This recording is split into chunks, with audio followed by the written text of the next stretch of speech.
Pour moi, le plus important dans la vie, c'est très certainement de pouvoir porter mes valeurs, mes convictions au quotidien auprès de ceux qui m'entourent, bon, dans mon entourage personnel et puis aussi mon entourage professionnel.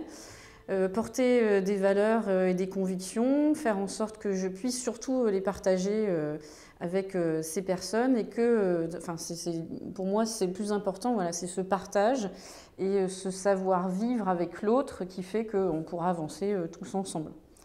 C'est ma conviction première. Après, il y en a beaucoup d'autres, mais c'est un peu, on va dire, ma philosophie aussi intérieure qui fait que tous les matins, je me lève et je me dis, cette conviction, c'est celle qui va faire que je vais partager des choses que j'ai découvertes, que j'ai envie aussi de montrer aux autres. Voilà, c'est ça ma conviction profonde.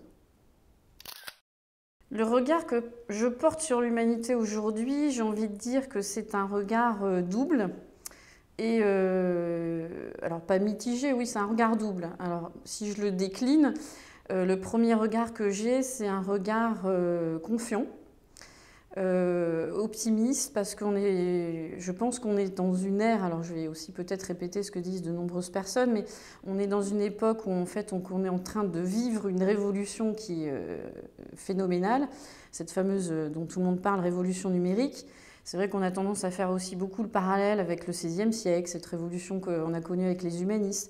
Donc un regard confiant parce qu'on a des progrès techniques, technologiques, scientifiques, exponentiels. Enfin, c'est en train de se déployer et nous-mêmes, on ne sait pas ce qui va se passer dans 5 ans, mais ce regard confiant, notamment envers la science, qui va pouvoir faire des progrès, qui va faire que l'homme va aussi pouvoir progresser.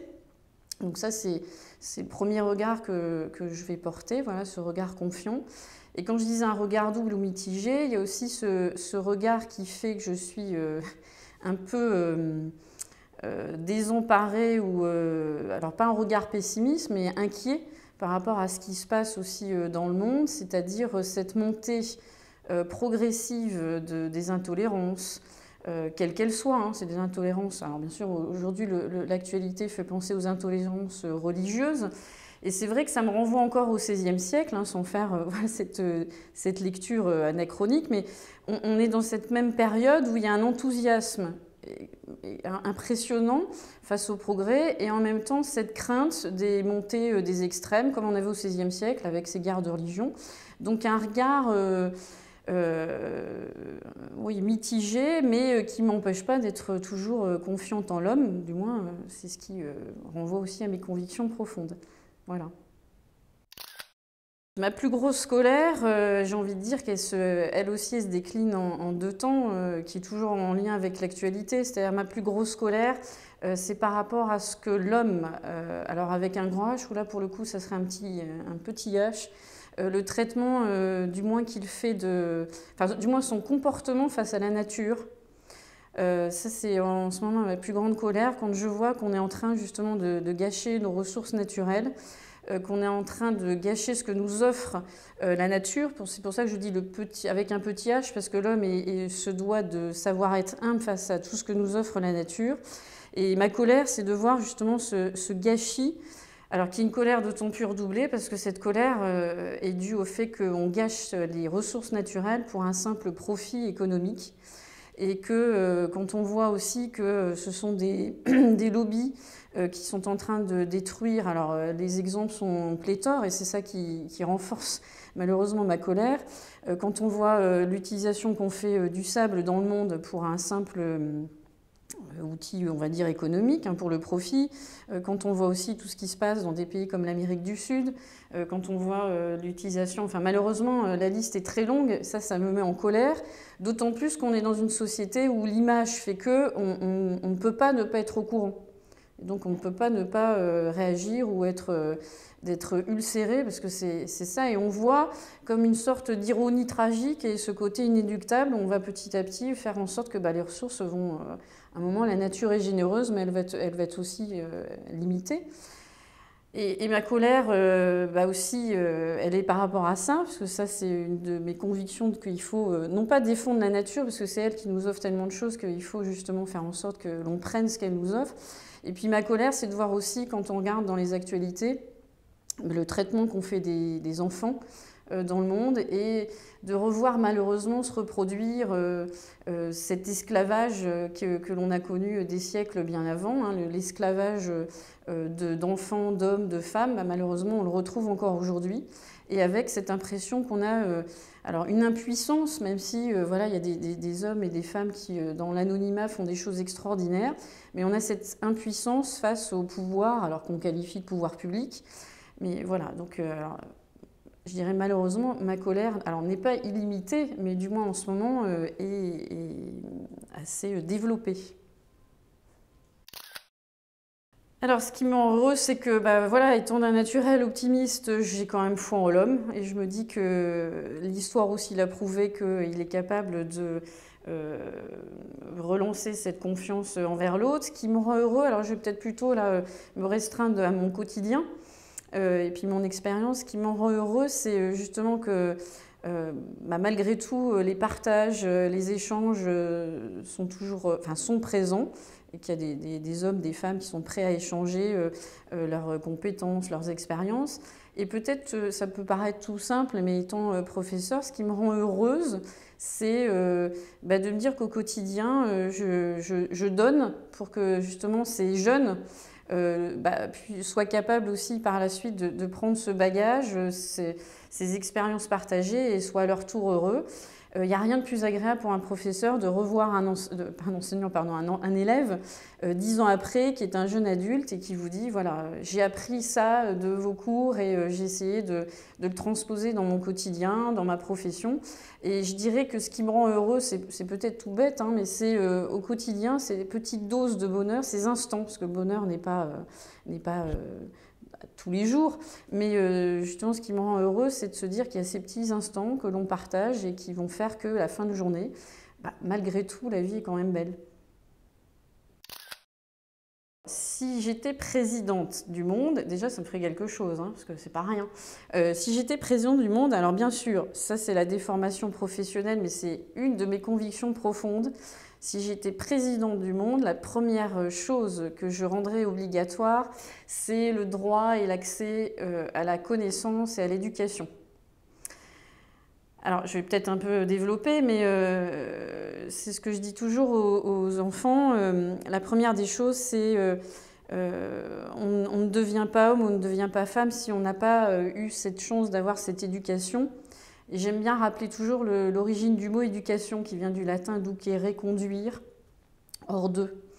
Et pour moi, la première loi, ça serait justement de permettre à tous d'avoir cet accès à la connaissance. Alors quand je dis à tous, c'est-à-dire les enfants comme les adultes, c'est-à-dire avoir accès au savoir. Et on peut ne pas avoir eu accès au savoir petit, mais pouvoir avoir la chance de l'avoir bien après.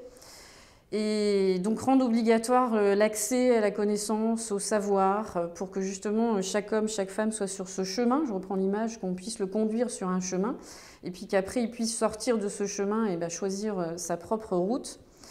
Parce que pour moi, alors si j'étais présidente pas la République, du monde, j'expliquerais en fait cette équation toute simple, c'est-à-dire que si on a accès à la connaissance, au savoir, on s'ouvre à l'autre. On s'ouvre au monde, c'est une équation toute bête, mais parfois qu'on oublie justement dans notre monde actuel. La connaissance, l'ouverture au savoir, au monde, c'est l'ouverture à l'autre.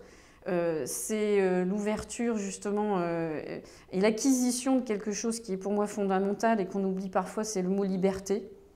On ne devient pas homme et on ne devient pas femme si on n'est pas libre. Libre de ses choix, libre de construire ses connaissances, sa culture. Et puis j'aime beaucoup cette image que donnait Montaigne à son époque. Le savoir, la connaissance, l'éducation, c'est ce qui permet à un homme de devenir un homme mêlé. J'adore cette image. Mêlé, c'est-à-dire d'avoir cette bigarrure, c'est-à-dire cette ouverture à des cultures, à des savoirs, être curieux de tout, parce qu'un homme mêlé, c'est celui qui sait après se mêler aux autres. Et aujourd'hui, cette ouverture, ce mélange, on l'a oublié, et c'est pour ça qu'on a cette montée des extrêmes, de ces intolérances. Alors ça revient à ce que je disais tout à l'heure, et c'est ça qui m'angoisse par instant, c'est-à-dire qu'on revoit ces mécanismes se mettre en place, cet obscurantisme.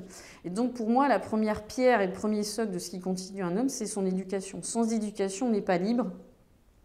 Et sans éducation, sans connaissance, on ne peut pas comprendre l'autre. Et le fondement même de l'humanité, c'est quand même de partager et d'être cette bigarrure, comme disait Montaigne, ce mélange permanent.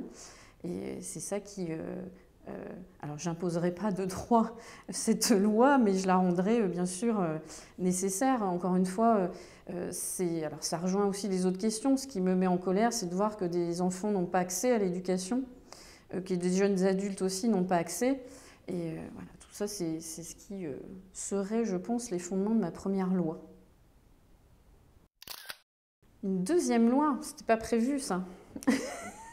La deuxième loi, en fait, elle découlerait de la première, c'est-à-dire l'accès à l'éducation permettrait justement l'accès à la culture et aux arts. Parce que je trouve qu'aujourd'hui, on a tendance à oublier la nécessité dans notre monde éducatif de ce que peuvent apporter les arts de façon très, très générale. Et montrer et justement apprendre que quand on regarde une œuvre artistique, quelle qu'elle soit, hein, ça peut être un roman, ça peut être une peinture, ça peut être une musique, ça peut être du cinéma, enfin bref. Quand on apprend et quand on a ce regard aiguisé artistique, eh bien, on comprend plein de choses sur le monde. Et justement, c'est cette ouverture à la tolérance. Alors, bien sûr, c'est axé par rapport à ce que moi aussi je fais dans mon métier. Mais on sait par l'histoire, on sait par justement la littérature combien le manque d'éducation et le manque d'ouverture culturelle a conduit à des extrêmes. Voilà.